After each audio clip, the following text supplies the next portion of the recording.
Hello and welcome to the New View here with Gavin, James and Colin. We're back today with a very special edition of our programme and welcome to all new viewers today. Today we are joined by Councillor Eamon Quinlan of Fianna Fáil, former Mayor of Waterford Metropolitan Area, and Councillor Breda Brennan of Sinn Féin. Breda, welcome to the programme. Thanks very much, Colin. This is a very important episode, arguably our most important to date. The referendum is on Friday, May 25th. We hope you're all registered to vote.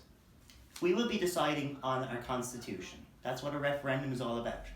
And at the essence of what we're voting on is whether to remove Article 43.3 from the Constitution, which states, "The state acknowledges the right to life of the unborn, and with due regard to the equal right to life of the mother, guarantees in its laws to respect and as far as practicable by its laws to defend and vindicate this right."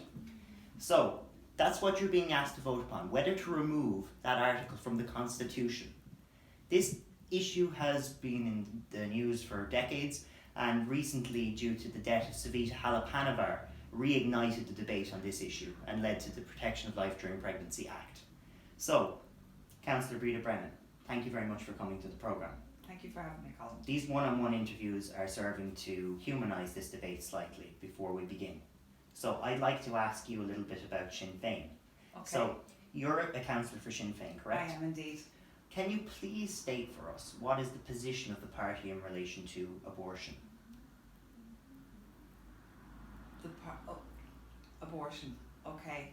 I'm not 100% on that, but I know what our position is on removal of the Eighth Amendment. And can you state that for our viewers?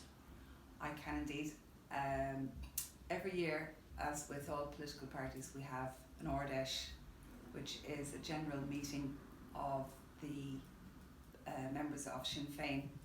We have visitors and we have delegates. Delegates have voting rights. They are chosen by each Cumann around the 32 counties of Ireland, and they obviously discuss with their Cumann how they want to vote on whatever motions are coming up.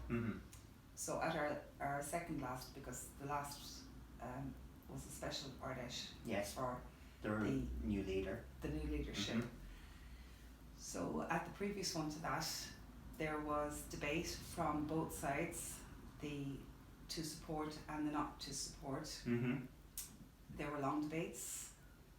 There were questions asked and answered from both sides, and at the end of it, the delegates had the voting opportunity.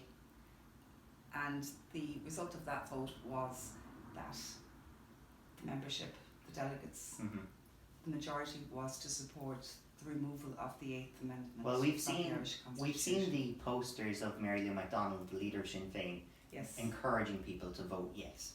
Now, I have seen that two TDs in the parliamentary party that we know of are against repealing the Eighth Amendment.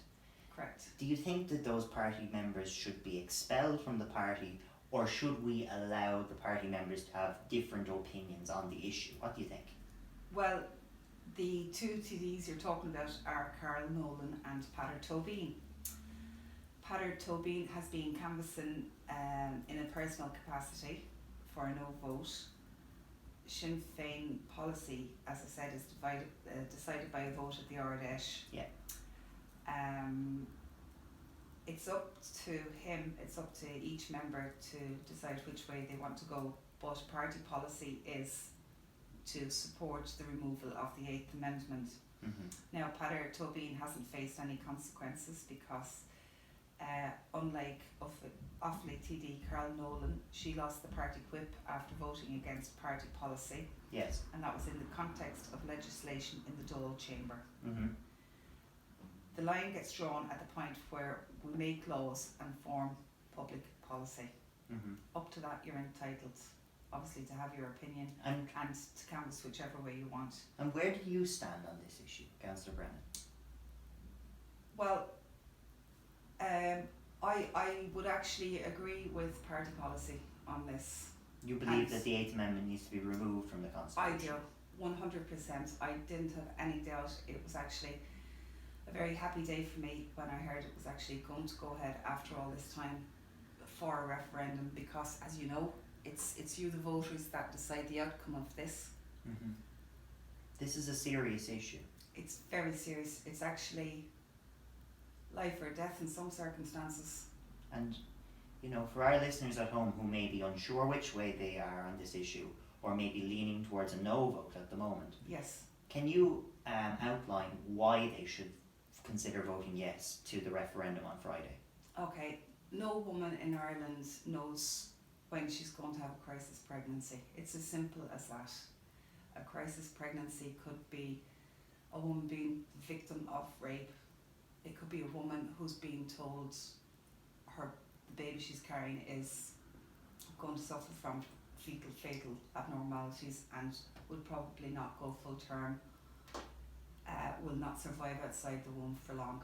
These are horrendous things. It's also maybe a mother who's got 6 children already, and for whatever social, personal, financial, psychological reasons just absolutely couldn't, under any circumstances, carry on with the pregnancy. She is making the choice that's right for her and her family at that time.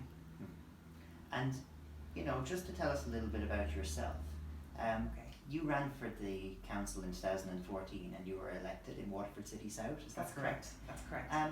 Can you tell us why did you get involved in politics? Oh, that's a great question, and I really don't know where to start. Because, I suppose I could go back to what's now the WIT, which in my day, many months ago, was the RTC, the Regional Technical College. And I was doing a course in there and I got elected as class rep. So I suppose that would be the very start of my... The origins are there. Yeah. I always had a great sense of right and wrong, you know, and to try and do the best you can for everybody around you. And I went from college then to actually working here in Tramore. And I went from Tramore to London to Manchester, and back to Waterford again. When I returned to Waterford, I canvassed for various local elections, and I also canvassed for our now deputy, David Cllr. Very proud to do so. I'm very honoured that he's a Sinn Féin TD, the first one since the 1920s, so we're getting there. And so, when you ran in 2014 and you were elected, were you expecting to win? Were you confident? How did you feel? I had said to my husband, if I get 500 first preference votes, all the walking the streets, knocking on doors, talking to people would have been worth it. I was astounded that I got 700 first preference votes, absolutely astounded, and I thank the people of Waterford for that, especially those in Waterford City South. I imagined that best I would be fighting for the 6th seat in Waterford City South, and I got elected second. I got elected the first female councillor in the new amalgamated city and county council, and the first female Sinn Féin councillor in decades. So again. as a woman and as a councillor, I guess this issue really today we're debating really hits home. Absolutely, and I have my own personal story, which you'll share with us. I don't mind at all. Whilst living in London, I had an unplanned pregnancy, and then afterwards, shortly after I found out I was pregnant, I lost my partner, we split up, I lost my job, and then eventually I lost my home. I was living in London, termination was an option. I thought through everything, as every woman does in that situation, and I decided no, I'd carry on with the pregnancy, and I did. But in doing so, I moved to Manchester, just outside Manchester, while still pregnant. Yeah. Psychologically, I couldn't have stayed in London. There was just too many bad memories and everything. So I started afresh, and that was fine. And then my second pregnancy ended in miscarriage. Horrific experience. The fetus had stopped growing at 10 weeks when I went for my 12-week scan, and I had to go through that Easter weekend of 91. Yeah. known that my much longed for, much wanted baby had died, and I was carrying around a dead baby.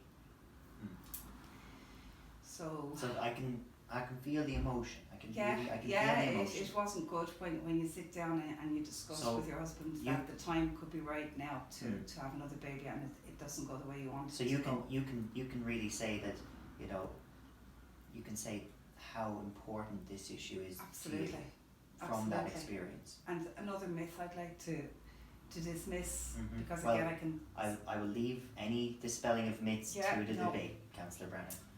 It's a personal experience. We will leave it to the debate, okay? Just so the other side can respond. Okay. My final question for you is, so we all know the local elections are coming up again very soon, 2019. Next May. Is it your intention to seek re-election to the council? It is. And we wish you the very best of luck with that. Thank you very much. Thank you. Thanks, Colin.